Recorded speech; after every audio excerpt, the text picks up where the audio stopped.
అందరికీ నమస్కారం. 'కన్నప్ప' జూన్ 27వ తేదీన రిలీజ్ అవుతుంది. రిలీజ్ అవ్వకముందు నేను 12 జ్యోతిర్లింగాలు తిరగాలన్న యాత్ర మొదలుపెట్టాను. అది కొంతమందికి తెలుసు. మొన్నటికి మొన్న మహారాష్ట్రలో ఉన్న 3 జ్యోతిర్లింగాల్లో 2 జ్యోతిర్లింగాలు చూశాను. దాంతో 7 జ్యోతిర్లింగాలు దర్శించుకున్నాను. జ్యోతిర్లింగాలు ఎందుకు తిరగాలనిపించిందో నాకు తెలీదు. కానీ వెళ్ళిన ప్రతి దగ్గర ఇప్పుడు నా జీవితంలో పాజిటివిటీయే ఉందని నమ్ముతున్నాను నేను. ఒక అత్యద్భుతమైన అనుభూతి. 12 తిరగాలని యాత్ర మొదలుపెట్టాను. ఇంకా ఆ శివానుగ్రహంతో నేను కంప్లీట్ చేస్తానన్న నమ్మకం నాకుంది.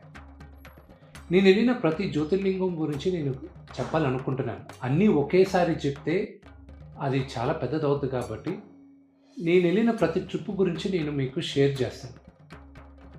నేను మొన్న నాసిక్ దగ్గర ఉన్న త్రయంబకేశ్వర్ జ్యోతిర్లింగాన్ని, దాని తర్వాత ఛత్రపతి సంభాజీ నగర్ దగ్గర ఉన్న కృష్ణేశ్వర్ జ్యోతిర్లింగాన్ని దర్శించుకున్నాను. దాని కథ ఏంటంటే, గౌతమ మహాముని ఆయన పొరపాటున గోహత్య చేశారని చెప్పి పశ్చాత్తాపంతో ఆ పాపం తొలగించాలని శివుడికి తపస్సు చేస్తాడు.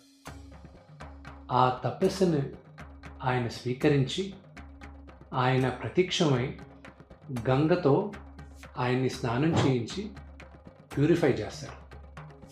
ఆ స్థావరమే గోదావరి పుట్టింది అని అందరం నమ్ముతాం. అక్కడున్న శివలింగం కూడా చాలా డిఫరెంట్ షేప్లో ఉంటుంది. ఇప్పుడు మీరు చూస్తున్న వీడియోలో కూడా ఉంటుంది. కింద నుంచి నీళ్ళు వస్తూనే ఉంటాయి. అది అందరికీ చల్లుతారు కూడా.